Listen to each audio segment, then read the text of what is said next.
24 horas Central.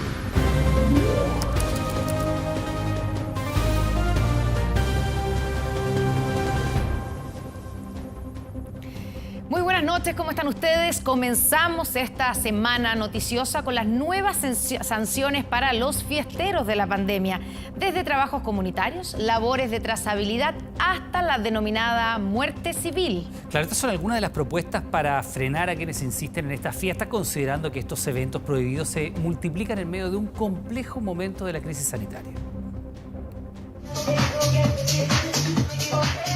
Leandro Cárdenas es un DJ de San Bernardo. En redes sociales acostumbra a subir registros de su trabajo. Sin embargo, el último fue sin respetar ninguna medida sanitaria. La piscina, fiel reflejo de la fiesta que organizó. En total, 17 participantes, todos detenidos, entre ellos 5 reincidentes. No fue el único. En Estación Central, otra celebración, esta vez un cumpleaños que también terminó con 17 esposados. Y una tercera ahora en Santiago, con la misma cantidad de detenidos, 51 entre las 3 fiestas. Preocupa en municipios no tener claridad de las sanciones que recibirán. Hay fiestas clandestinas en esta casa, les pedimos que por favor vayan saliendo de a uno.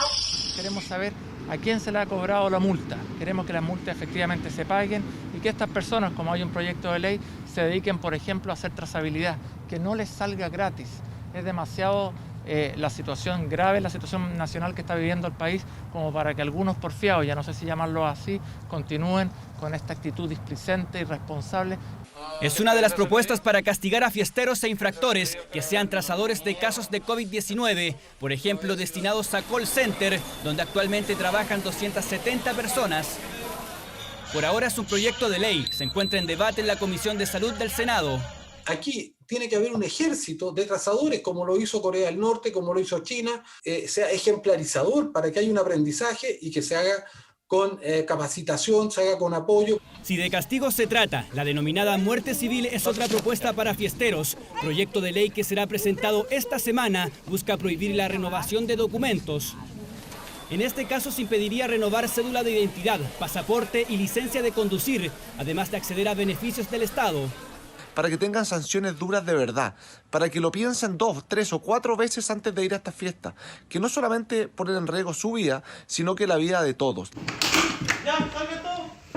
Otra propuesta que cobra fuerza es la de realizar trabajos comunitarios como labores de limpieza o voluntariados, una idea incluida en el proyecto de ley que sanciona reincidentes con trabajos de trazabilidad.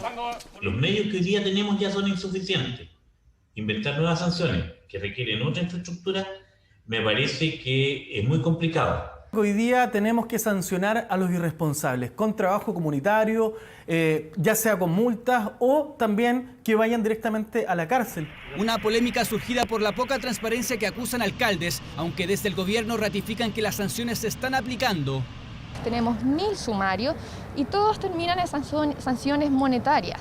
El Consejo de Defensa del Estado es quien se preocupa de hacer la cobranza a cada una de las personas que no han pagado la multa. Estos 1000 sumarios que yo le estoy dando son sumarios terminados y sancionados. Muerte civil, trabajo comunitario o labor de trazabilidad son ideas ya concretas de lo que podrían arriesgar personas como Leandro Cárdenas, el DJ de San Bernardo. La Fiscalía acudió a la Corte de Apelaciones para pedir su prisión preventiva.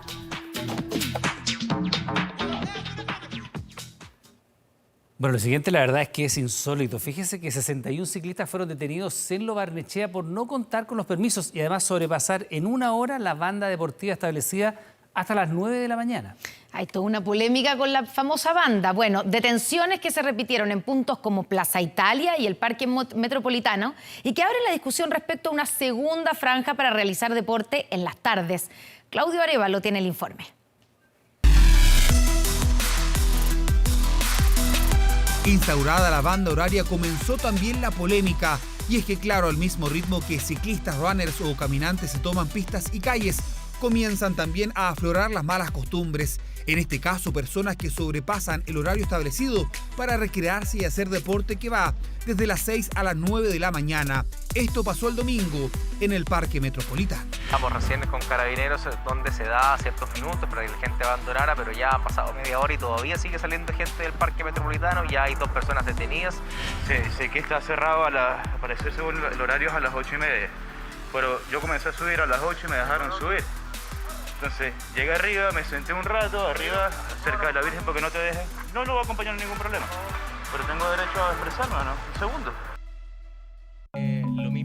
Este ciclista fue detenido por carabineros al traspasar 40 minutos el horario límite. Un caso que no fue el único, y es que ya han existido detenciones, además de en el Parque Metropolitano en Plaza Italia y en Lo Barnechea, donde nada menos que 61 ciclistas fueron arrestados por infringir el horario de la franja Elige Vivir Sano. Una caravana de deportistas que fue detenida camino a Farillones cuando ya eran más de las 10 de la mañana. El llamado de carabineros es a todas las personas cumplir siempre con todas las disposiciones sanitarias, con el propósito de cuidar su salud y de todas aquellas personas que lo rodean.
Con esta enfermedad que afecta el tema respiratorio. Y he leído que quieren ponerlo en la tarde también, y si es más fácil en la tarde, mejor.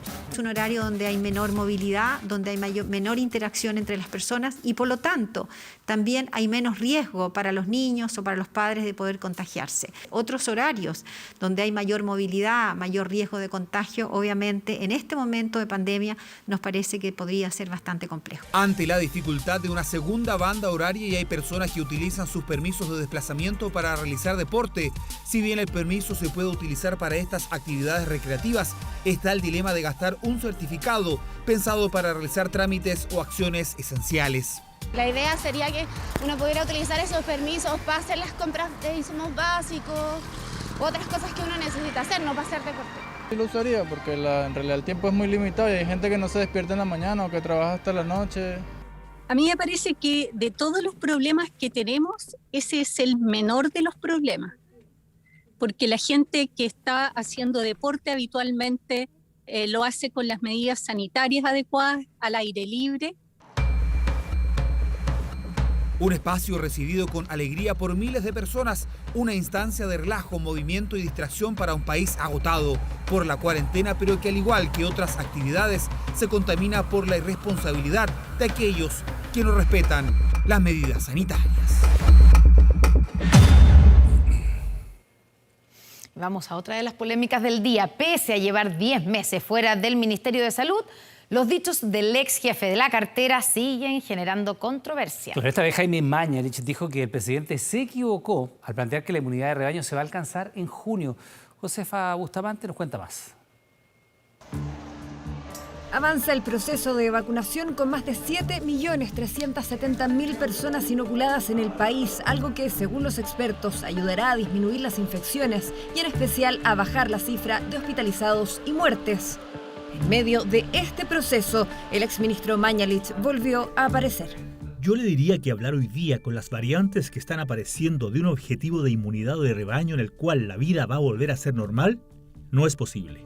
Fueron parte de las declaraciones del ex jefe de cartera, quien aseguró que el presidente Piñera se equivocó al decir que Chile alcanzará la inmunidad de rebaño a fines de junio. Yo calculo que vamos a tener una inmunidad segura en el sentido de que no va a haber tanta tasa de contagio en la primavera. Pero lo planteado por el exministro no es nuevo ni lo ha puesto sobre la mesa solo él. Probablemente tengamos que alcanzar niveles que están sobre el 85, incluso a veces 90%. Personalmente, y el colegio médico, no había escuchado ningún académico científico de la zona que hablara que el 30 de junio se pudiera alcanzar esta inmunidad. Por otra parte, la vacuna Coronavac evita con éxito el desarrollo de cuadros graves de la enfermedad, pero no corta de raíz el contagio. La carga viral se mantendrá más de lo estipulado. La inmunidad de rebaño se conseguirá cuando más personas tengan ambas dosis y para eso falta. Tiene que estar más de 2/3 inmunizados de la población, ¿ya? Pero hay algunas cosas que son variantes ahí. O sea, ¿por qué? Porque, por ejemplo, esto mismo que decíamos de las variantes puede implicar de que haya que inmunizar un poco más de población. Y recordemos además que hay grupos de población que en este momento no se pueden inmunizar, como son los adolescentes y los niños. Los dichos de la inmunidad de rebaño no fueron los únicos del exministro. En Radio ADN criticó la asesoría epidemiológica que recibe el presidente. Tiene que ser de un nivel un poquito más elevado del que está recibiendo hoy día, simulando, insisto, diversos escenarios, qué es lo que está pasando en Chile hoy día respecto a la variante brasilera, aumentando los testeos, etcétera. ¿Usted no está asesorando al presidente, doctor Mañalich? No. Nos hubiéramos encantado, ¿no es cierto?, que la claridad que está demostrando hoy en día la pudo haber puesta, digamos, en marcha o la pudo haber puesta en práctica cuando tuvo su oportunidad como ministro de Salud. La verdad es que en su momento muchas de las decisiones que se tomaron no contaban con la claridad y no contaban con el sustento académico, con las opiniones que está entregando hoy en día. El actual ministro de Salud no quiso entrar en la polémica. No es el momento de polemizar. Lo primero que quisiera decir, si queremos obtener una inmunidad importante para toda la población, debemos mantener nuestra campaña de vacunación tal como lo hemos hecho, pero no abandonar las medidas de autocuidado. Sobre fechas, nada. Hacer proyecciones en medio del complejo panorama sanitario que vive el país es aventurado, como lo sería también eximir de la cuarentena a los contactos estrechos que tengan las 2 dosis, una idea que se había planteado pero que expertos llaman a evaluar con calma. Específicamente porque no sabemos cuánto disminuye la transmisibilidad de la infección, la vacuna que estamos usando en forma masiva en Chile, que corresponde a la de Sinovac. En ese contexto, tenemos que considerar que epidemiología del Ministerio de Salud es quien va a tener la respuesta. Desde el MinSal aseguraron que aún no es tiempo para hacer esas evaluaciones, mientras sigue la insistencia en mantener estrictamente las medidas sanitarias. La segunda ola nos demuestra de la peor manera que la vacunación no es suficiente para detener el avance del virus.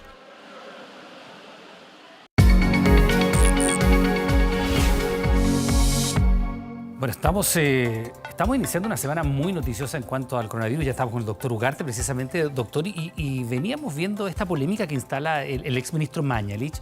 Hoy día el ministro París 3 veces eludió responder la pregunta sobre cuándo Chile va a alcanzar la inmunidad de rebaño, si va a ser en junio, julio, como había dicho el presidente, o bien en la primera. Primero que nada, buenas noches, doctor. Y le pregunto a usted, ¿cuándo debiera alcanzarse la inmunidad de rebaño en Chile? Bueno, es difícil aventurar fechas fácilmente. ¿Qué es lo que ocurre? Por un lado, para alcanzar una inmunidad de rebaño con una tasa de reproducción efectiva de 2,4, como se hablaba en un comienzo, uno podría considerar que un cálculo aproximado da un 50 a un 75% de la población con inmunidad, no solo vacunado, con inmunidad. Eso es 2 dosis, 14 días después, más o menos. Y además no es 100% todos que alcanzan la inmunidad, por lo tanto hay un margen de pérdida, hay que vacunar más que eso. Pero si además se agregan nuevas variantes que hacen que una tasa de reproducción efectiva puede ser diferente, una persona puede contagiar a más gente, eso podría hacer que se requieran niveles de inmunidad en población más alta. Entonces, aventurar un cálculo en base solo a la cantidad de personas que han recibido las 2 dosis de vacuna puede ser un poco prematura. Independiente de aquello, el hecho de que se logre vacunaciones bastante masivas, sí uno puede pensar que va a ir reduciendo las tasas de contagio y de hospitalización. Solo para que, claro, o sea, estaría más cerca en ese caso el cálculo que hace el exministro Mañalich, que él dice más bien por ahí por la primavera, y también manda el mensaje de mejorar el nivel de asesoría que está haciendo el presidente. Yo creo que el cálculo que hace es bastante realista, se acerca a los cálculos que hacemos la mayoría. Y bueno, las recomendaciones sobre asesoría, siempre es bueno escuchar a la ciencia y todo el espectro de los asesores científicos. Bueno, a propósito de escuchamos a la autoridad reguladora china y decir que la vacuna de ellos tiene una efectividad poquito superior al 50%, y eso generó toda una alarma, ¿no? Y un debate a nivel mundial. De hecho, estamos hablando de la vacuna Coronavac de Sinovac, que en nuestro país tiene un 53,7% de efectividad.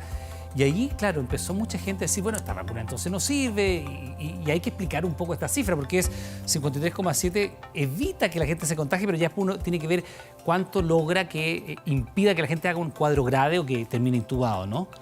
Claro, hay varios conceptos que es interesante. El primero que veíamos recién, 53,7, ¿no? Sí, hay dos cosas. Uno que es eficacia y otro que es efectividad.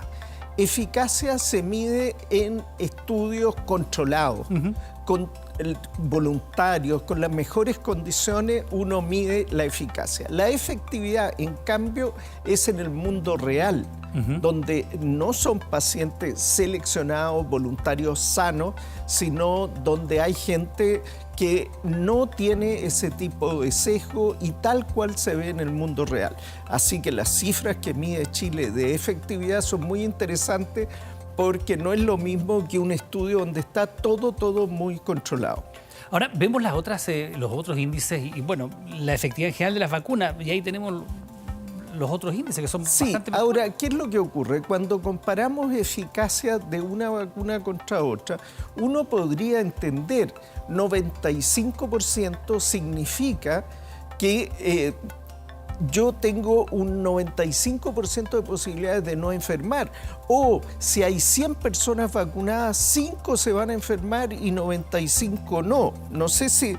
Sí, yo lo sigo. Y de hecho, doctor, perdón, si uno escucha a la gente, mucha gente dice, quiero que me vacunen con la Pfizer, no quiero que me vacunen con la Sinovac. Claro, pero toda esa forma de entenderlo están equivocadas.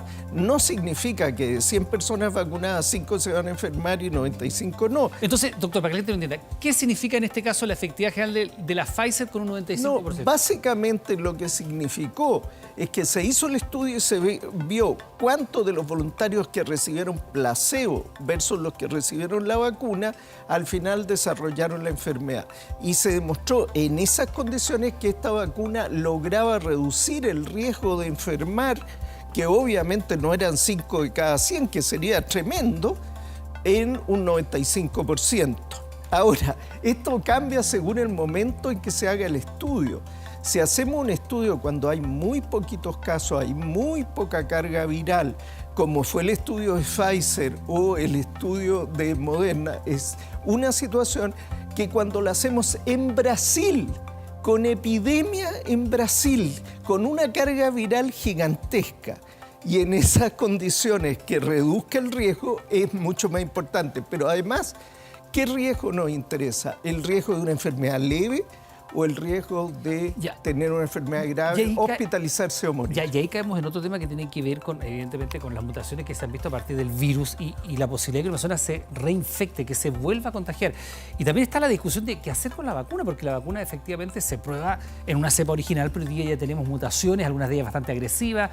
Una de las dos variantes brasileñas mucho más agresiva. Hay quienes dicen, bueno, habrá que poner 3 vacunas, pero eso tampoco está probado. O sea, es como hacer la prueba andando, ¿no? Porque entendemos que son aprobaciones de emergencia, pero estas vacunas estaban planificadas y diseñadas para 2 dosis alguna y solamente una para una dosis. No, pero hay datos ya interesantes. Hay un estudio del Centro de Investigación Butantan en Brasil, publicado ayer, recién ayer, y muy interesante porque ellos muestran que teniendo poblaciones con virus P1, virus P2 y la nueva variante brasilera, ellos demuestran con más de 9.000 personas vacunadas efectividad de esta vacuna, la que nos incumbe, la que se está usando tanto en Chile, sobre esas cepas. Entonces, ojo, no es lo mismo eficacia que efectividad. No es lo mismo ver esos porcentajes tomados en condiciones de baja circulación viral que verlo en Brasil con gran circulación viral. Por favor, no se confundan, los estudios no son exactamente comparables. Hay que saber un poco más de epidemiología y de investigación científica para interpretar esos números. Doctor Ugarte, como siempre, le damos las gracias por estar con nosotros. Que tenga buenas noches. No, encantado. Vamos a otro tema. Largas filas y aglomeraciones se generaron en el centro de Santiago. La razón, decenas de migrantes necesitaban asesoría para regularizar su situación. Desde el gobierno insistieron que el trámite se realiza de manera virtual. Llegó a Chile hace 14 meses atrás, caminando por el norte del país. Está preocupada porque los anuncios hechos este domingo por el gobierno sobre la nueva ley de migraciones no los entendió muy bien. Sueña con traer a sus hijos a Chile, pero aún no tiene papeles y tiene miedo de ser expulsada del país. Solamente tengo un pasaporte y no tengo documento. Entonces es como que difícil estar en un país donde no tienes ningún papel, donde te certifique que tú existes aquí. Pues. Estoy dando lo mejor de mí, pues. O sea, trabajo en la mañana, en la tarde, en la noche y aquí estoy, pues. Como ella, casi 600 migrantes llegaron hasta el centro de la capital, justo donde están las oficinas de la Coordinadora Nacional de Migrantes.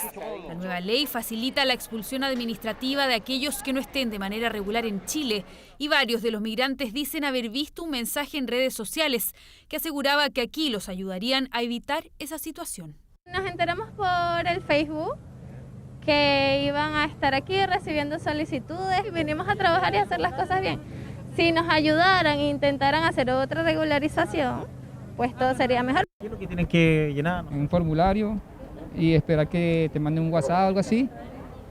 A ver qué documento puedes entregar. Tratando de ver cómo se puede solucionar, poniéndonos de acuerdo a la ley para ver qué posibilidades hay, más que todo para el trabajo, pues. La situación incluso generó la detención de 33 personas por estar infringiendo el Código Sanitario y transitar sin los permisos correspondientes. La nueva ley anunciada por el presidente permite solo en algunos casos una regularización de la estadía en Chile, y el presidente de la Coordinadora Nacional de Inmigrantes asegura que ahí se estarían entregando formularios para ayudar con ese proceso, aunque dice no haber convocado a nadie. La gente pidió el formulario, ha venido a ver el formulario, la gente lo ha conseguido y lo que le estamos haciendo es tratando de ayudar para presentar todos los formularios de un grupo, pero eso es porque las circunstancias se han dado. La gente se reunió espontáneamente acá, se reunió desde temprano, porque está en la desesperación que no ve una oportunidad. Pero desde el gobierno quisieron aclarar la nueva normativa.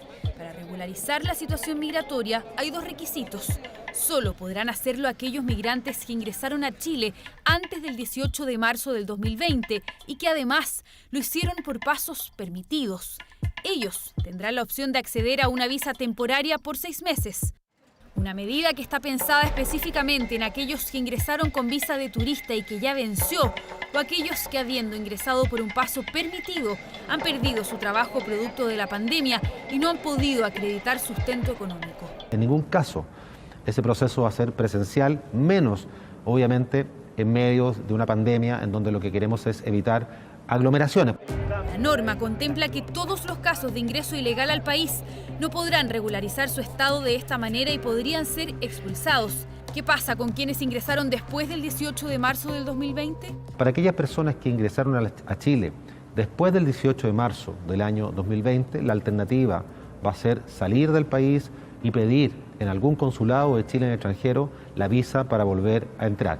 Una alternativa a la que Fiscalia Rodríguez dice no poder acceder. Entró a Chile caminando por el desierto y devolverse en un avión no está dentro de sus posibilidades. Y atención con las siguientes imágenes porque esta escuela en Pailahueque, Victoria, fue arrasada por un incendio intencional. Los autores dejaron rayados alusivos a la detención de 16 personas durante un control policial ocurrido en Temuco. Solamente porque venimos de un funeral, de un velorio. Miren cómo se comportan. Venían del funeral del conocido dirigente Luis Tranamil Linconao, padre del joven detenido por la muerte del cabo Naín. Eran delegaciones de comunidades mapuches de distintas partes de la Araucanía que habían asistido el fin de semana a estas ceremonias. Y pasaban por la Ruta 5 Sur, justo a la hora del control sanitario instalado en el acceso norte a Temuco. La confrontación fue inmediata y tardó varios minutos. En suma, fueron 16 detenidos. Así son, y solamente porque venimos de un funeral nos detienen.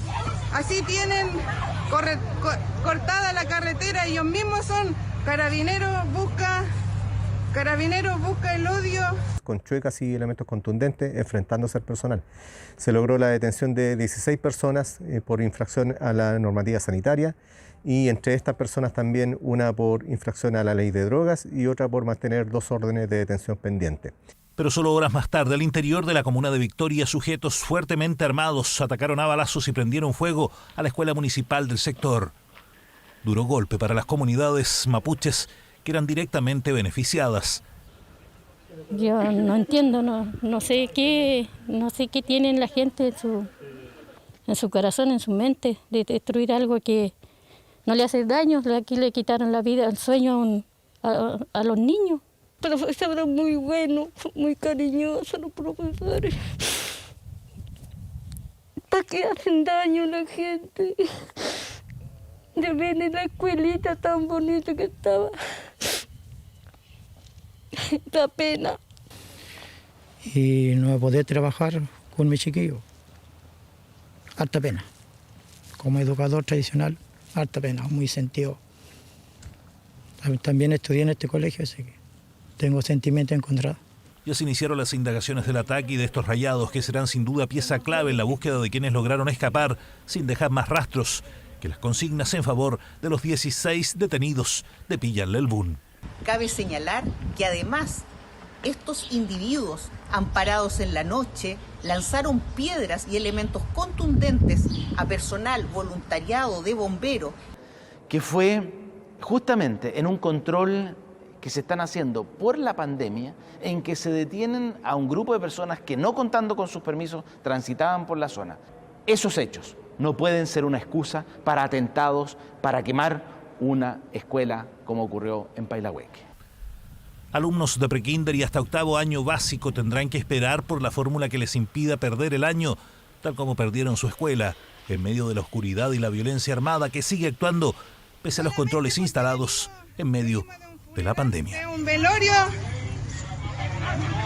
Miren cómo se...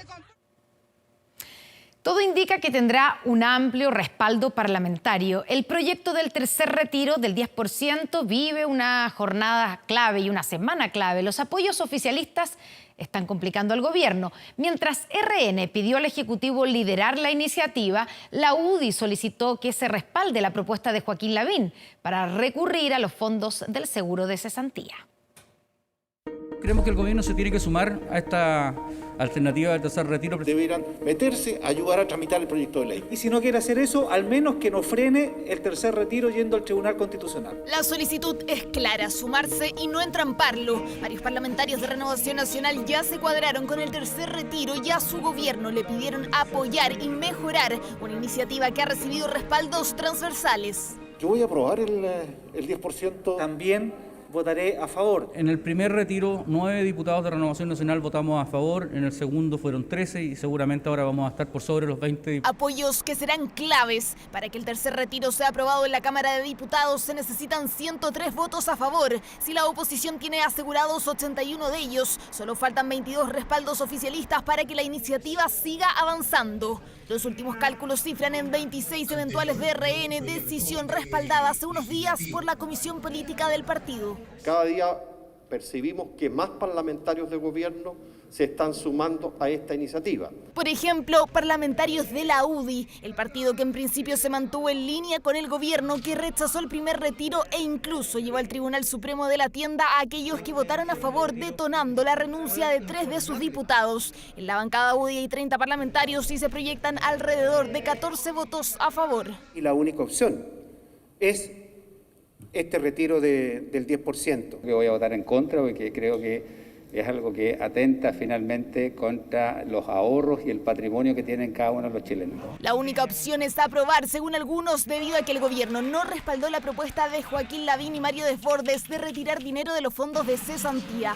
Si Desbordes llamó al gobierno a no frenar el avance del tercer retiro en el Tribunal Constitucional, el gremialismo, ante la amenaza del TC, solicitó apoyar la idea de los presidenciables de la UDI y RN. Yo le pido al gobierno que no bloquee el tercer retiro, que lo mejore y que lo arregle. Recurrir al Tribunal Constitucional no puede ser solamente la respuesta y la opción de recurrir a los fondos de cesantía, son una mejor opción. Medida que públicamente fue desechada por el gobierno, que ahora trabaja en un catastro que determina el número de personas que no ha recibido ayuda del Estado, lo que podría generar un nuevo paquete de medidas. Paralelamente, fichó a 3 abogados constitucionalistas para argumentar en el TC requerimiento que sería presentado esta semana. En esta jornada no hubo declaraciones del gobierno, pero la oposición se prepara con una indicación en el proyecto de tercer retiro que permita al Congreso impulsar iniciativas como estas en estado de catástrofe. Estrategia que, según ellos, les permitiría sortear el Tribunal Constitucional. Tener iniciativa en proyectos de retiro de fondos previsionales, estableciendo que ello no puede significar un costo fiscal directo. Este martes, la Comisión de Constitución de la Cámara de Diputados despachará la iniciativa. El miércoles iniciará su discusión en sala para ser votado el día jueves. Discusión que subirá en intensidad cuando el gobierno acuda al Tribunal Constitucional. ¿Cuándo? Esa aún es la interrogante en una semana clave para el avance del tercer retiro del 10%. Bueno, y una noche de furia se vio en Minneapolis después de que un joven afroamericano muriera bajo custodia policial. Esta es la misma ciudad en la cual hace casi un año murió George Floyd. Este forcejeo entre un joven afroamericano y 3 policías duró menos de 10 segundos.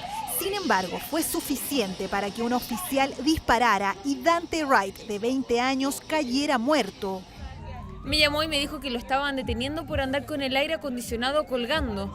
Me dijo que querían saber del seguro y le dije que pusiera al policía el teléfono. Un minuto después lo llamé y contestó su novia y me dijo que lo habían disparado. El incidente ocurrió este domingo en la ciudad de Minneapolis, el mismo lugar donde hace poco menos de un año murió George Floyd bajo la rodilla de un oficial. Esta nueva muerte de un afroamericano a manos de la policía volvió a encender la ira de la ciudad, que se encuentra viviendo el juicio por la muerte de Floyd. Cientos de personas se movilizaron hasta la central de policía de Minneapolis, pero fueron interrumpidos por gas lacrimógeno y balines de goma, dejando a varios detenidos. La ciudad impuso toque de queda desde las 11 de la noche hasta las 6 de la mañana, mientras que el presidente Joe Biden hizo un llamado a los manifestantes a exigir justicia con calma. La pregunta es, ¿fue un accidente? Eso debe ser determinado por una investigación. Mientras hago un llamado a la paz y a la calma, escuchemos lo que dice la mamá de Daunte, quien también está llamando por paz y calma. La muerte de Daunte Wright está siendo investigada como un posible accidente después de que la policía involucrada, quien fue separada de sus funciones, asegurara que pensó que disparó una pistola eléctrica y no una de fuego.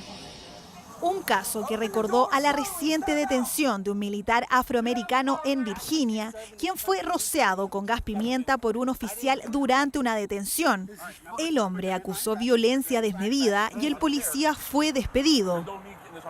Ambos incidentes hacen resurgir los cuestionamientos sobre violencia policial en Estados Unidos y sobre todo Minneapolis, una ciudad marcada por las protestas raciales.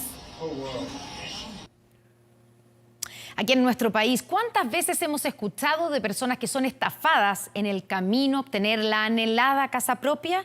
Bueno, en Osorno, a lo menos 40 familias pusieron una querella en contra de una mujer que se hacía pasar por funcionaria del Serviu. Les pedía dinero y era tal el descaro que los llevaba incluso a firmar en una notaría.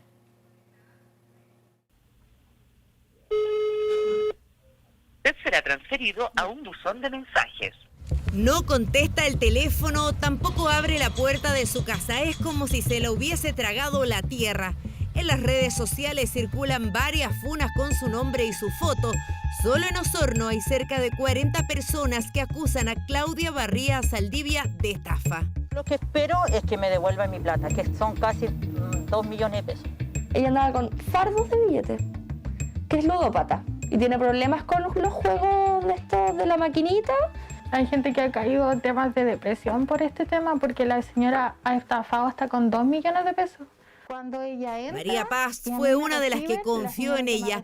Una vecina de Osorno que ofrecía gestionar bonos de ayuda social también decía que trabajaba para el Serviu de Puerto Montt y que podía gestionar terrenos y la soñada casa propia. A cambio pedía dinero que se comprometía a devolver 45 días después. 360.000 por casa y 460.000 para postulación de terreno. Aparte esto le pide todos los datos. Nombre, RUT, foto del carnet por ambos lados y qué tal día se iban a juntar en la notaría para firmar el acuerdo. A todos los llevaba a esta notaría ubicada en pleno centro de la ciudad de Osorno. Fuimos a notaría y nos hizo firmar este documento. Ahí está mi nombre, están los 4 integrantes y yo dije la plata, ¿cómo nos pide la plata acá adentro de la notaría? Y le hice la consulta, pues me dijo, no, me dijo eso lo arreglamos afuera. A las horas, cuando ya tenía la plata en su poder, les decía que para hacer efectivo el trato necesitaba más personas interesadas porque había que completar una lista. Todo muy rápido, dicen, y con mucha insistencia. Y ahí fue donde yo metí a mi amiga y mi amiga metió a su mamá y su mamá a su marido y ella también metió a su primo y así va circulando toda esta cadena de estafa. Alexis fue otra de las víctimas. Le ofrecieron casa nueva o usada, lo que ella quisiera dentro de la región de los lagos. No lo dudó y le entregó más de 1 millón de pesos. También firmó en notaría. Donde tú quieras, me dijo. Y a mi pareja llegó y le dijo, y también tengo terrenos. Me había mandado hasta fotos, unos terrenos con tinaja, con casa, tremendos terrenos, hermosos. Al poco tiempo se enteraron que nada de eso existía. Ya llevan 7 meses esperando. Solo en Osorno, 15 personas que cayeron en su cuento ya estamparon la denuncia por apropiación indebida y estafa. Esta chica había estafado a esta gente de la municipalidad. Hasta los de la misma municipalidad habían caído en el tema con ella. También habría estafados en Rancagua. En redes sociales circula esta funa con su foto, los mensajes que enviaba y las declaraciones juradas que las víctimas firmaron en notaría. En la sexta región, otra denuncia que contendría alrededor de otras 7 denuncias o afectados por idéntico delito. Juega con la ilusión de que uno tenga su casa para sus hijos, para vivir una vida independiente. Y entonces ella te va envenenando de tal forma que tú no dudas de ella. No figura como funcionaria del Serviu, sí trabajó como corredora de propiedades y en una caja de compensación. Desde el Ministerio de Vivienda insistieron que para postular a una casa propia no se necesitan intermediarios. Jamás hay que entregar dinero a terceras personas para postular. Vamos a fiscalizar cada una de estas actuaciones, hacemos un llamado a las personas a informarse únicamente a través de los canales oficiales del Ministerio. Hoy día todas las postulaciones a los programas del Ministerio, a los subsidios del Ministerio, están en la página web. No necesitamos intermediarios. La audiencia de formalización fue fijada para fines de mayo con el fin de recabar más antecedentes y ver si hay nuevas víctimas. Una mujer que arriesga hasta 5 años de cárcel. Esperamos realmente que esta señora se vaya a la cárcel. Ella y todos los que tengan que caer. Qué impotencia sentir que alguien viene y anda jugando con la gente y con los sueños de las personas. También está investigando a otras personas que podrían estar involucradas en este nuevo engaño en el que se jugó con la ilusión de familias que solo querían tener su casa propia. Son personas que solo esperan la devolución de su dinero. Bueno, la verdad es que las cuarentenas y la necesidad económica han generado el retorno de las ollas comunes a nuestro país. Es una realidad que emerge en el momento más crítico de la pandemia. Jordan Jopia tiene los detalles. Mira esta fuente de manzanita maravillosa, ¿sí o no? Riquísimo. Sabor a campo realmente. Estuvieron firmes durante prácticamente todo el 2020 con su olla común. Cerraron las puertas a fines del año pasado. El segundo retiro del 10% y los bonos, dicen, amortiguaron un poco la situación de sus vecinos. Pero hace una semana debieron volver a encender los fogones. Nos fue súper bien para hacer el primer día de la olla. Pero lo único malo sí que nos faltó, quedó gente sin comida. Prepararon 50 raciones y llegaron más de 90 personas en un momento. El boca a boca corrió rápido y la cuarentena en Puente Alto, cuentan, trajo de la mano la angustia del encierro y carencias económicas para sus vecinos. Hoy preparan al menos 120 colaciones que ayudan al barrio y también a las cocineras. En este momento sí estoy dependiendo de esto olla, pues para mí y mis hijos, porque igual se me puso fome la cosa. Igual soy vendedor ambulante y no puedo salir a la calle. Una realidad recurrente en este sector donde muchos no cuentan con un empleo formal. Las ollas comunes reaparecen como una opción para echar una mano al bolsillo y como respuesta a una necesidad tan básica como la alimentación. Bien lo sabe Rosa, que hace 2 semanas también reabrió su olla. Ahora los mismos vecinos fueron a mi casa a pedirme, por favor, que si le podía abrir la olla por la necesidad que se están pasando ahora, en el sentido de que hay gente que no ha recibido nada y no tienen para comer. Vengo a abrir nuestra sede porque ya mañana empezamos con la ollita común. Las vecinas de la Villa Arcoíris se reunieron la mañana de este lunes con un solo propósito: ordenar la sede social en la que el año pasado entregaron hasta 400 colaciones diarias. La demanda de sus vecinos nuevamente las obliga a reactivar su olla común. Que tengo a mi gente que lo está pasando muy mal, no tienen para preparar su platito de comida. Feliz de empezar de nuevo con mi ollita común porque esto es una bendición de Dios y de todas las personas que nos cooperan para poder tenerle un platito de comida a mi gente. La Asamblea de las Organizaciones Sociales y Políticas de la provincia Cordillera esta semana abrirá 3 de las 11 ollas comunes que apoyaron durante el 2020. Iniciativas que nacen por el gesto de vecinos que buscan ayudar a sus vecinos, una realidad que no deja de ser preocupante. Y como Estado no hemos aprendido, como gobierno no hemos aprendido, porque no tendríamos por qué haber llegado a este estado. Es decir, volver a las ollas comunes sabiendo que íbamos a tener un retroceso, entregar cajas de mercadería, entregar un sueldo para las familias más vulnerables de este país. Y eso no se está haciendo. Mañana seguramente habrá fila en las afueras de esta sede social. Mucho trabajo tiene a partir de mañana, agarrarla y empezar a revolver. Son 3, por favor. Volvemos donde Daniela, porque olla en mano, hombres, mujeres y niños comienzan a llegar en busca del almuerzo. Tráeme la olla. Para mí es una ayuda, porque yo de repente ya tengo como, no sé, para abastecerme 10 cositas y con la olla común me basta solo su resto.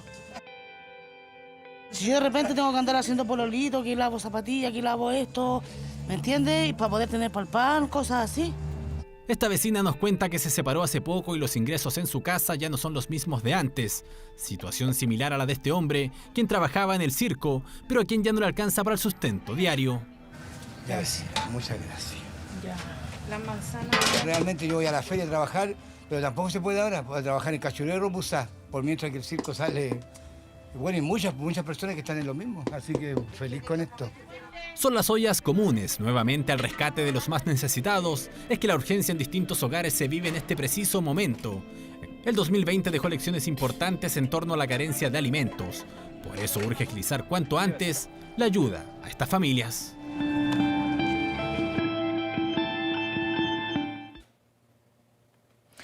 La ocupación de camas críticas en nuestro país está al límite. Hoy llegó al 97%, lo que significa que hay hospitales donde no queda ni una sola cama. Ahora el virus se ensaña con los más jóvenes, los que no están vacunados. Según las cifras entregadas hoy por el Ministerio de Salud, el 71% de las personas que ingresaron a la UCI la última semana tienen entre 20 y 59 años. Fuimos a la UCI del Hospital del Trabajador, donde 1 de cada 3 pacientes es menor de 50. Conversamos con los médicos, las enfermeras, las terapeutas y vimos cómo están viviendo esta segunda ola que parece golpear más fuerte que la primera. El reportaje lo preparamos con Michael Brearley.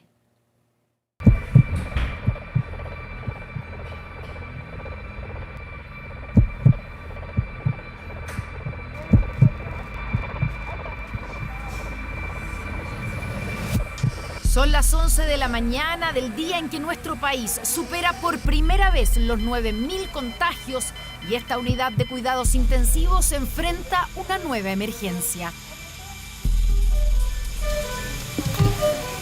Básicamente fue un paciente que estaba con evolución favorable, estaba en condición de extubar, se extubó, pero lo que falló es la parte terminal de la vía aérea, no el pulmón. Entonces tuvimos que volver a intubarlo. No le estaba llegando aire. No, se estaba tapando. Entonces ahí decidimos directamente echarnos para atrás, dormirlo al paciente y volver a ventilarlo. Así es este virus, traicionero. Un paciente puede sentir que respira bien y en cosa de minutos terminar intubado. Cambiante, cuando crees que vas de salida, algo te obliga a retroceder. Un virus que aún no conocemos, un virus que aún no terminamos de conocer. Ese famoso frase que dicen de la hipoxia feliz, del paciente que no siente falta de aire hasta que realmente llega grave, es cierto. Hemos visto pacientes ingresar a la urgencia con una saturación del 60%, que eso en la unidad de cuidados intensivos es una situación catastrófica para cualquier paciente, que entran caminando. Y cuando uno le dice, pucha, está la cosa fea y te tienes que internar, ponen cara diciendo, pero yo no me siento mal.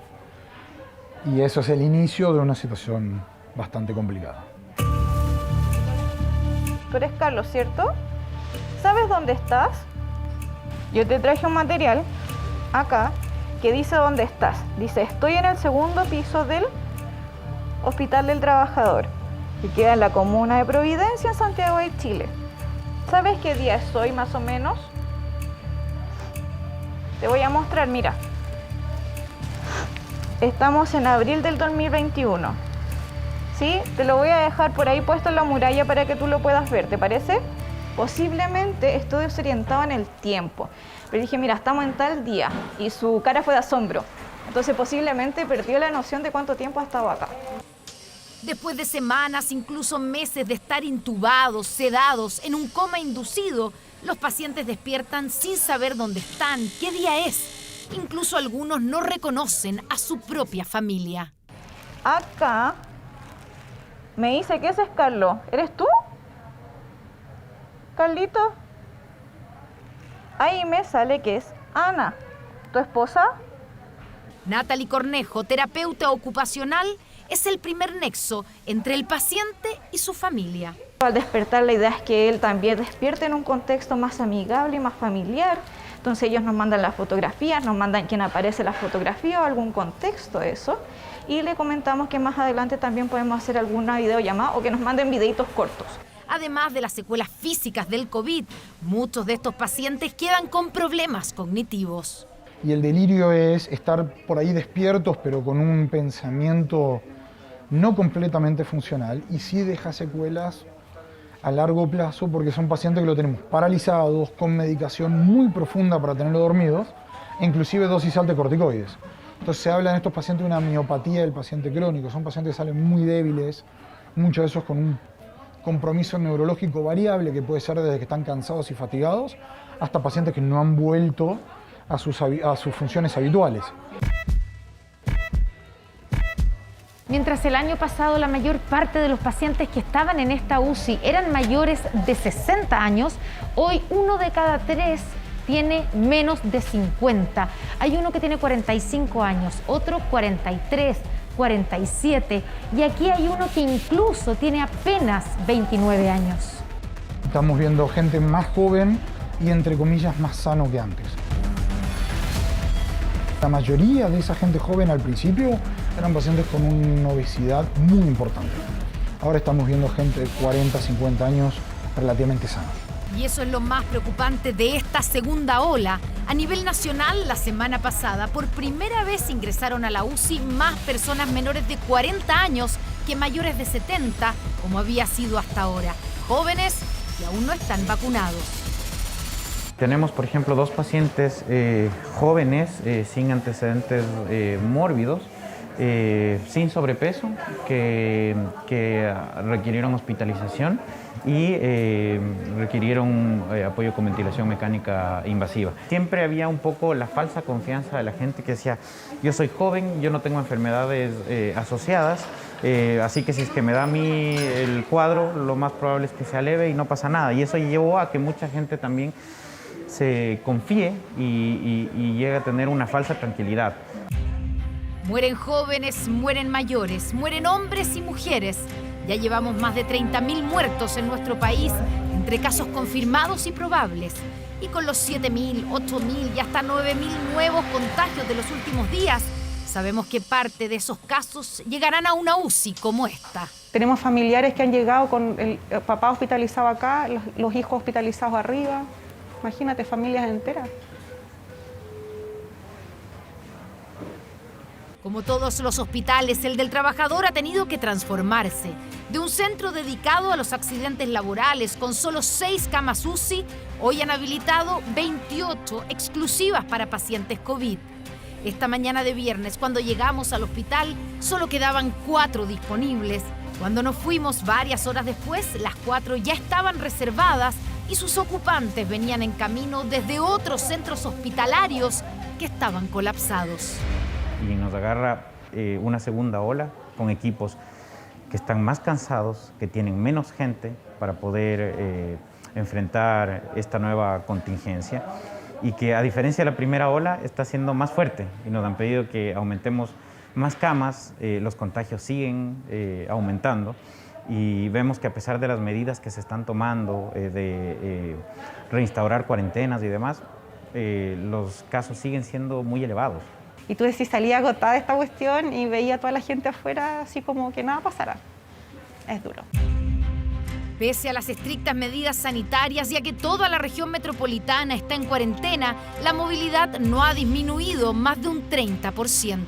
No me considero capacitado para juzgar a la gente que sale. Sí entiendo la necesidad de salir, pero necesito que entiendan que si ellos salen, son responsables de gente que muere. Están cansados, agobiados y, a diferencia de la mayoría de nosotros, ellos no se tomaron vacaciones. Hay que seguir porque no puedo decir no voy a trabajar y el paciente se va a quedar solo y nadie le va a decir a dónde está o contactarlo con la familia. A Paulina Muñoz, enfermera jefe de la UCI, no le importan las vacaciones ni hacer doble turno. Lo que sí le duele es haberse perdido etapas de su hijo de apenas 3 años. No, ha sido duro, sobre todo con ellos. O sea, yo me perdí, yo creo que el año pasado, varias cosas en su etapa de crecimiento. Ir al baño solo, porque solo pudo hacer mi mamá, yo no lo logré, porque no estaba. Por ejemplo, no sé, a lo mejor son cosas que para el resto de la gente, eso para mí me hubiese gustado estar ahí, para él. ¿Valió la pena? Sí, y él, yo creo que en algún momento, cuando lo entienda, se va a sentir orgulloso igual. Debemos bajar la movilidad, dejar ese cafecito para más adelante, ese partido de fútbol, ese asado con los amigos. Paulina, Martín, Natalie, Diego y todo el equipo médico saben que es el momento más crítico y que toca el último esfuerzo. Y ahora yo termino con esto y tengo que ponerme a llamar a todos los familiares por teléfono y tenemos un grupo importante de pacientes de región, pacientes de Temuco, Antofagasta, Iquique. Y hay veces que la llamada telefónica es papá viene bien, papá viene mejor. Hay veces que la llamada es papá viene mal o papá, mamá, etc. Y es probable que tu familiar fallezca en las próximas horas y no lo vas a poder ver.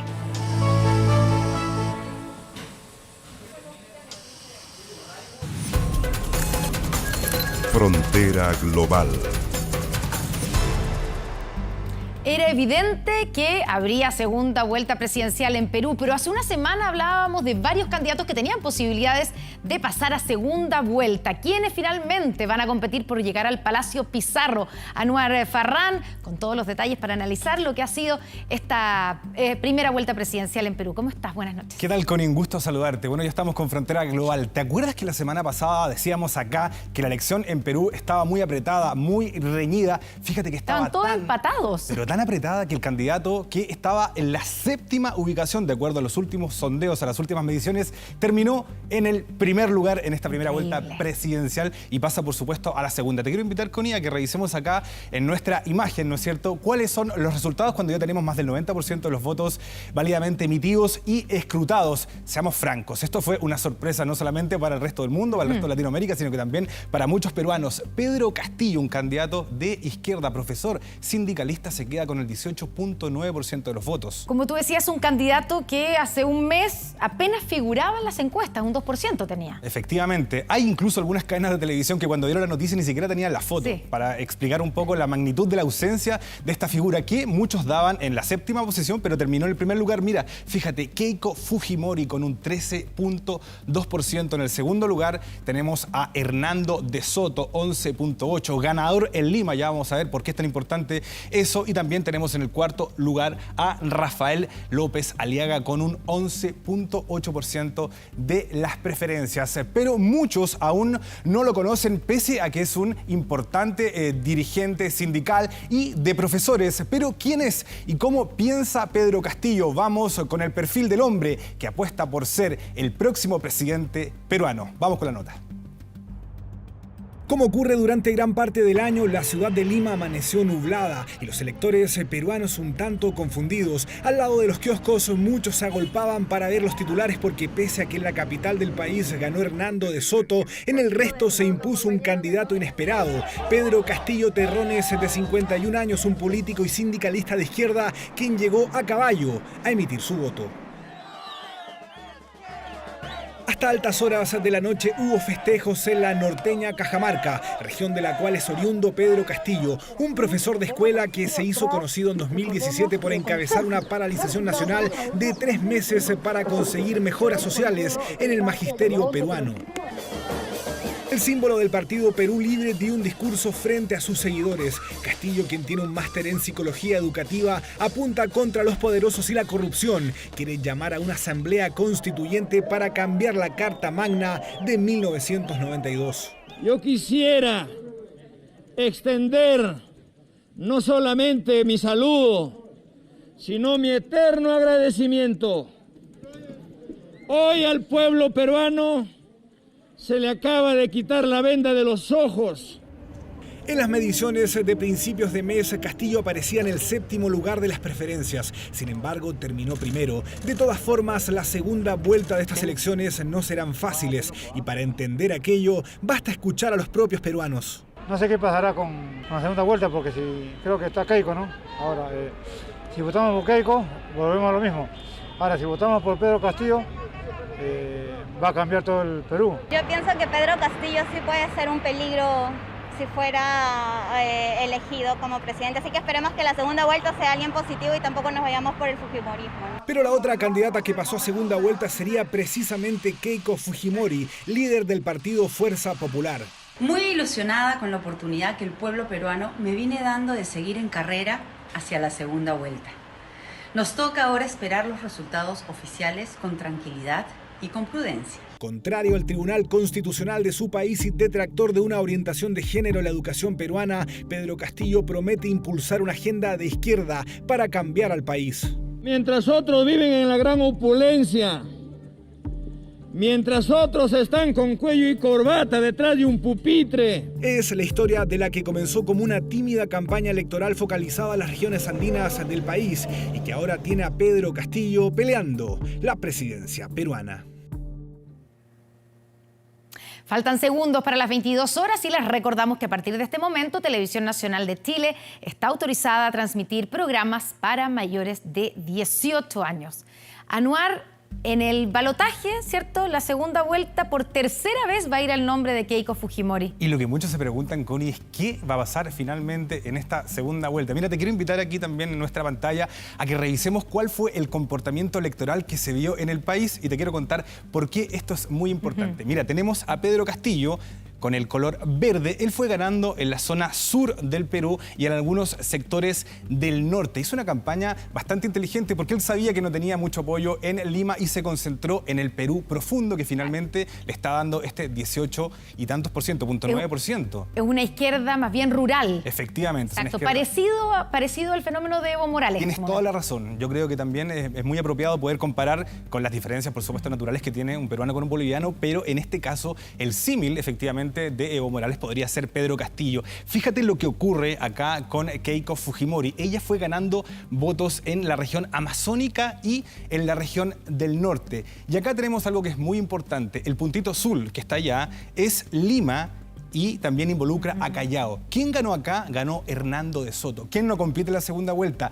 Y lo importante es que en Lima y en Callao se concentra el 40% de los votos. Es por eso que Lima será finalmente la gran batalla por la presidencia del Perú. Vamos a estar muy pero muy atentos a estas informaciones y te quiero contar también que no solamente en Perú se dieron estas noticias, porque el candidato conservador Guillermo Lasso ganó los comicios con un 52.38% de las preferencias, superando así al izquierdista Andrés Arauz, quien había ganado en la primera vuelta del pasado 7 de febrero por casi 13 puntos de diferencia. Mira cómo se dio vuelta esta situación allá en Ecuador. Él es heredero político, hablamos de Arauz, del expresidente Rafael Correa. Este personaje, hablamos de Rafael Arauz, felicitó a su rival, ¿no es cierto? Hablamos de Lasso y también fue felicitado por Lenín Moreno. Fíjate tú, quien también envió sus saludos fue el presidente Sebastián Piñera, quien por supuesto saludó al mandatario entrante. Así es que por supuesto las noticias de Latinoamérica y vamos a estar muy pendientes, Connie, con todo lo que ocurra allá en Perú. Día de elecciones ayer y casi las tuvimos también nosotros, pero fueron en Ecuador definitivas y en Perú tendremos segunda vuelta. Anuar Farrán, muchas gracias. Buenas noches. Connie, nos vemos. Chao, chao. Y a propósito de lo que pasa con nuestros países vecinos, bueno, vamos a Argentina porque era sin lugar a dudas una de las grandes figuras de la televisión de ese país. A los 73 años y víctima de COVID-19 murió anoche el conocido periodista y conductor argentino Mauro Viale, apenas 2 días después de tener síntomas de la enfermedad. Franco Ferreira nos cuenta más. Usted avaló la bomba lamia. Lo que verá a continuación es fuerte y violento. Usted no puede decir. Es parte de la historia del reconocido periodista argentino Mauro Viale. Tuvo una etapa que era muy fuerte su televisión. Viale encaraba así a un empresario que lo visitaba en 2002 en su programa, 8 años después del atentado al edificio de la AMIA, la mutual israelita en Buenos Aires.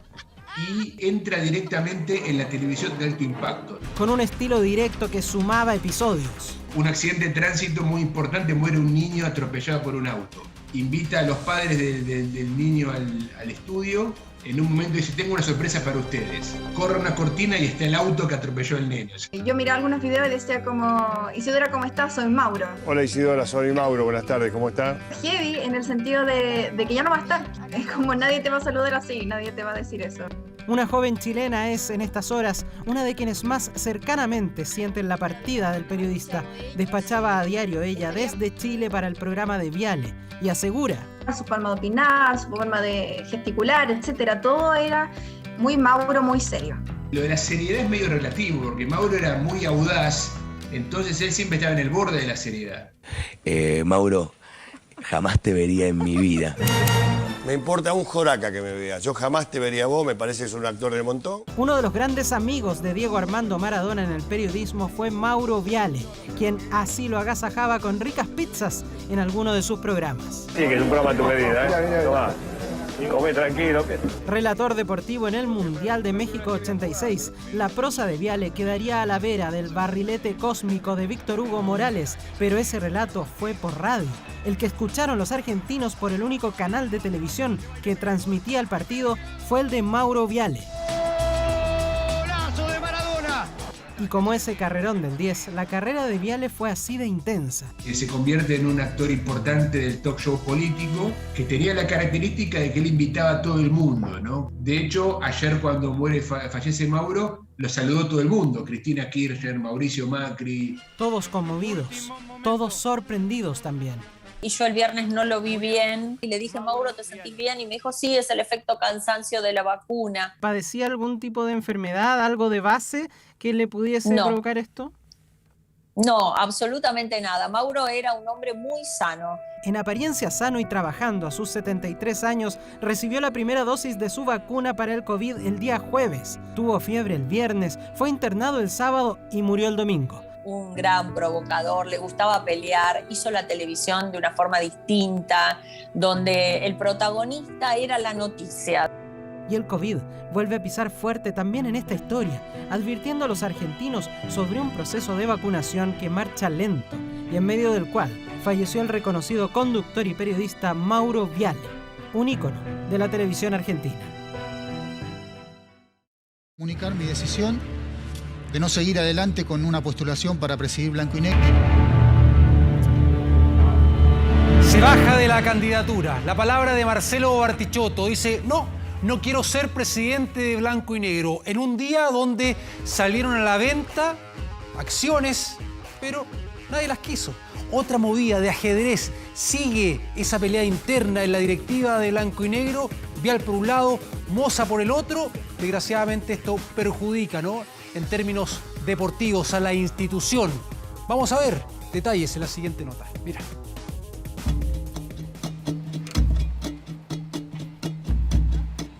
Comienza el remate de 32,5 millones de acciones de Blanco y Negro. El futuro de la concesionaria Blanco y Negro al mejor postor. Parte del paquete accionario de Larraín Vial se transaría este lunes en la Bolsa de Santiago, todo bajo la atenta mirada del bando de Aníbal Moza, pero... A las 15:30 de esta tarde los papeles fueron puestos a la venta, 32,5 millones de títulos que nadie quiso adquirir, por lo cual el remate se declaró desierto. Comienza el remate de 32,5 millones de acciones de Blanco y Negro.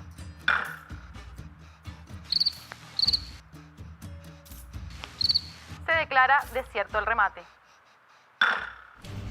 Probablemente los más de 12 millones de dólares que costaba el paquete echaron por tierra el interés.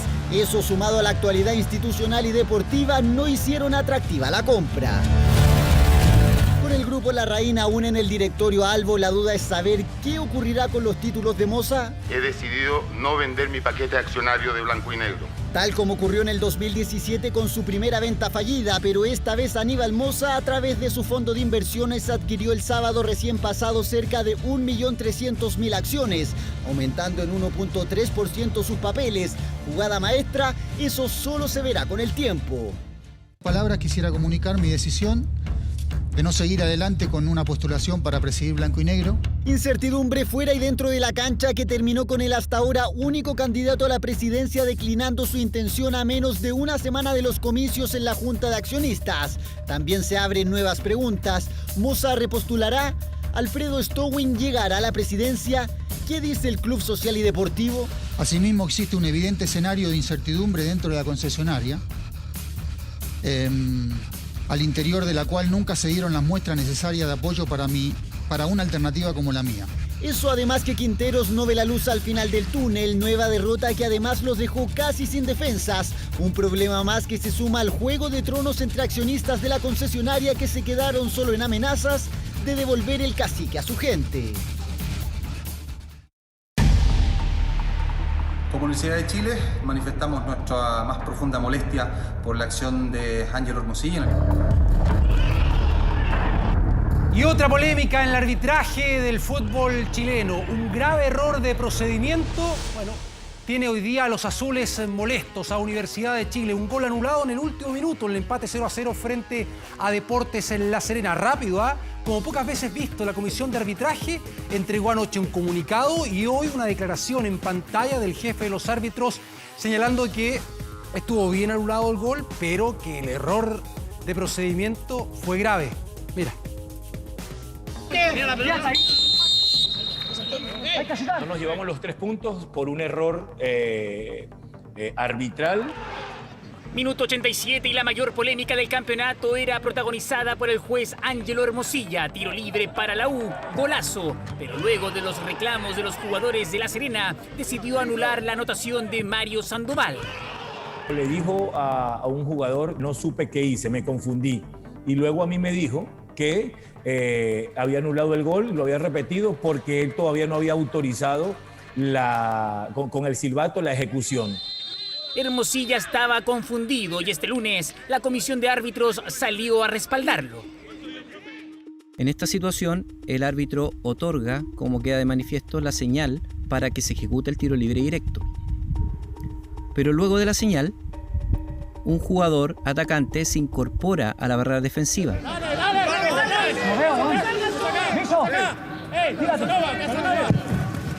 Según la comisión, este movimiento de Luis Casanova explicaría la correcta anulación del gol. Lo extraño es que Hermosilla lo validó en un momento. manifestamos nuestra más profunda molestia por la acción de Ángelo Hermosilla en el partido que disputamos frente a Deportes La Serena. Primero convalida, pero después anula después de los reclamos de los jugadores de La Serena. Ahora, técnicamente hablando, quiero dejar de manifiesto que, si bien el procedimiento no fue el correcto por parte del árbitro, esto quiere decir que técnicamente el árbitro debió haber anulado este gol y haber reanudado con un tiro libre indirecto a favor del equipo defensor. ¿Y qué ocurre con el VAR? ¿Por qué no intervino? Pudiendo haber recurrido al VAR, no lo hizo. También dejar claridad que el VAR no tiene ningún tipo de participación en este tipo de acciones, puesto que el VAR no puede participar o intervenir en situaciones de reanudaciones de juego. De todas formas, la Universidad de Chile pedirá sanciones y una investigación por el arbitraje de Hermosilla, justo en medio del sumario sanitario por parte de la Seremi de Salud, que este lunes llegó hasta el CDA a notificar a Rafael Dudamel y a los jugadores que participaron de la polémica reunión en plena pandemia. A la U le llueve sobre mojado.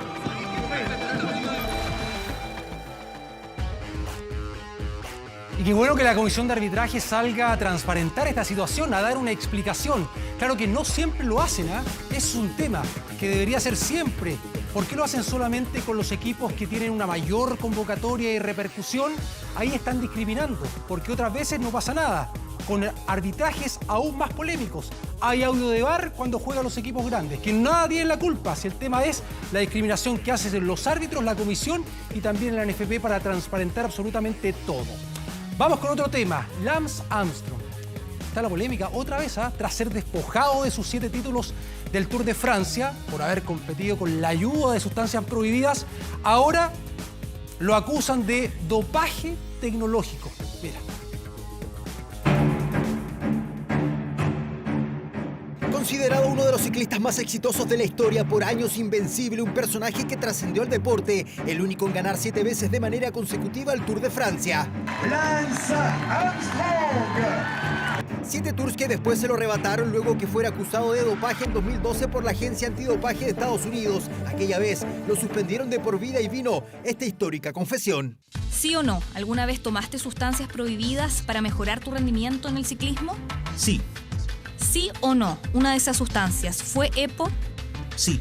Tras esas declaraciones, la vida cambió para Lance Armstrong. ¿Sí o no? En los 7 títulos del Tour de Francia, ¿tomaste sustancias o te hiciste transfusiones? Sí. Para muchos, se convirtió en el deportista más mentiroso de la historia. Todo su prestigio y respeto simplemente se perdió. Es una vergüenza para el deporte tener a alguien como él. Engañó al deporte, engañó a mucha gente en todo el mundo con su carrera. Una historia marcada por engaños y la cadena parece no parar y el tejano nuevamente está en el centro de la polémica. Ahora lo acusaron de haber utilizado un motor en su bicicleta para superar rivales. Tras ver diferentes videos durante diversas carreras, se identificó un movimiento extraño cuando se tocaba la parte de atrás de su sillín y de inmediato aumentaba su velocidad. Todos los especialistas coinciden que la bicicleta llevaba un motor. Philip Brunel, en el libro Correr más rápido que la muerte, dijo que Armstrong fue el primer ciclista en recurrir al dopaje tecnológico. Nadie podía imaginar que se pudiera correr con un motor en la bicicleta. Quien utilizó este proceso tenía unos años de antelación, incluso antes de que se pudiera pensar en integrar la idea de que un corredor podría hacer trampa de forma tecnológica. Una trayectoria extremadamente exitosa que fue enlodada y luego enterrada por caer en un doping biológico y además tecnológico.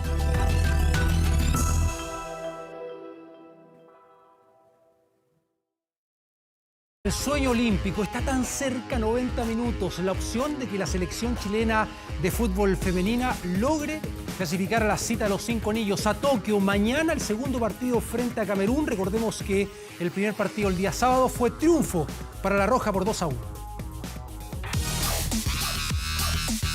Estamos preparadas para competir. Centro, corazón del área, cabezazo. ¡Gol! ¡Gol! A 90 minutos del sueño olímpico y la historia, la Roja dio el primer golpe ante Camerún y este martes quiere sacar pasajes rumbo a Tokio. A horas del partido más importante del fútbol femenino, así está la interna del camarín chileno. Mente fría, tranquilidad, confiar en nuestro trabajo, en lo que venimos haciendo hace bastante tiempo. Creo que vamos paso a paso, nos queda súper poco.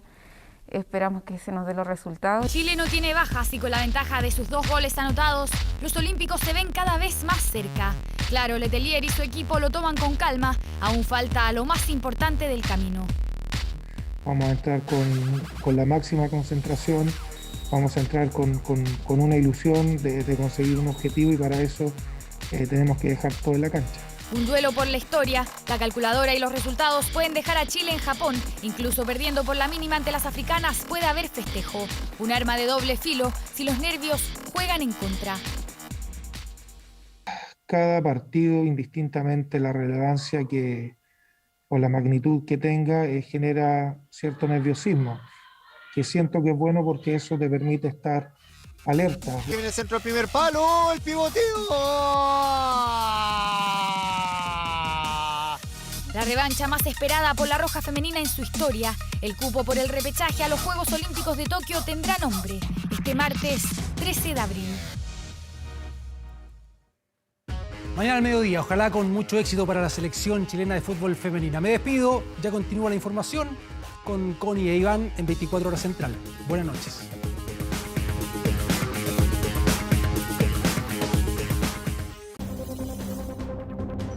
Ya volvimos. ¿Representar a la oposición en una elección presidencial o su clara diferencia con los candidatos del bloque van a provocar su exclusión? Bueno, en privado la parlamentaria es resistida fuertemente por miembros del sector y públicamente las críticas a su estilo se han intensificado en los últimos días. Antonio Ruiz nos cuenta más. Va primero en la encuesta académica, diputada Giles. ¿Algún comentario? Guardó silencio esta vez en los pasillos del Congreso, aunque asomó una de sus ya características frases para ironizar frente a algunas críticas desde la oposición. Diputada Gabriel Boric insiste en que los proyectos no pueden ser proyectos personales. ¿Algún comentario? Un tono que irrita al resto de la oposición, sector con el que la diputada Pamela Giles se reúne por estos días por Zoom para intentar llegar a una primaria amplia del sector. A diferencia de varios candidatos presidenciales, la diputada humanista figura en los primeros lugares de diversas encuestas y este lunes sorprendió como la carta con mayor intención de voto, un 20% según Cadem. Algunos, por cierto, figuran muy bien en las encuestas porque buscan el aplauso fácil con iniciativas que ya conocemos. Prefiero hablarle a la gente con seriedad, con honestidad. Más allá de la encuesta y de personalizar la política, lo que a nosotros nos importa es poder tener un pacto que sea coherente. Es claro que nadie puede sacar cuentas alegres. Aún la meta está muy lejos para todos. Por tanto, lo que corresponde es trabajar para construir una alternativa mayoritaria. Debería estar invitada Pamela Giles a una gran primaria de la oposición, un liderazgo que sigue acumulando encontrones con sus ex socios del Frente Amplio. Boric le salvó el pellejo a Piñera. Doble nanay, Boric. Creo que no es el espíritu que tiene que tener una candidatura presidencial. La política es de proyectos colectivos y no individuales o familiares, y creo que ese es el criterio que debería primar. Lo que nos interesa es saber cuál es el proyecto para el país que defiende Pamela. Para participar en primarias conjuntas necesitamos garantías de que se defenderá un proyecto político consistente. Pueden haber críticas a la persona, pueden haber críticas al estilo, pueden haber críticas al color de pelo, ¿no? Pero lo que no puede haber es el olvido de que aquí nos estamos jugando el próximo gobierno de Chile. Otro que ya se entusiasma con la carrera presidencial es Daniel Jadwe, porque el Partido Comunista anunció que hará oficial su candidatura a la moneda el próximo 24 de abril. La diputada Giles enfrentará esta semana otra prueba de fuego con la tramitación de su proyecto del tercer retiro del 10%, iniciativas que han desatado sus animados festejos, incluso bailes en plena Cámara de Diputados.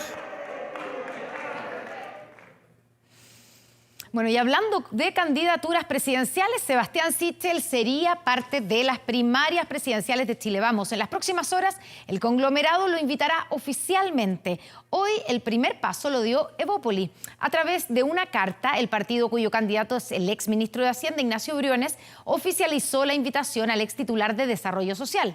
En RN manifestaron que, ante la solicitud de Sichel de ser parte de las primarias, tienen disposición para integrarlo, pero remarcaron que su candidato es Mario Desbordes. En la UDI, mientras tanto, adelantaron que la convocatoria formal de los 4 partidos de Chile Vamos está prácticamente zanjada y que en las próximas horas la cursarían al precandidato independiente. Desde hace varias semanas, Sichel venía solicitando la invitación que le permitirá ser parte de las primarias oficialistas. Con esto nos vamos a una pausa, ya estamos de vuelta con más aquí en 24 Horas Central.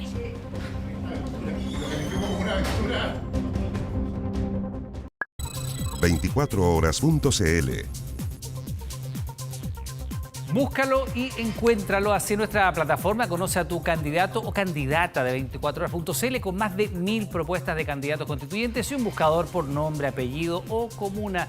Es un proceso fácil para votar informado. Recuerde que es 15 y 16 de mayo, a menos que la pandemia diga otra cosa. Lo contrario. ¿Dónde está todo? 24horas.cl.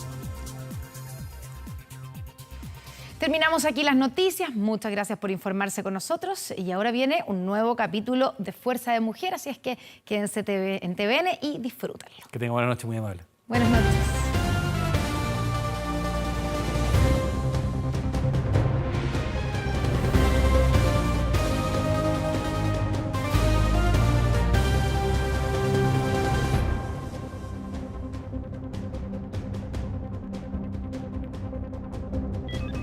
¿Cuánto tiempo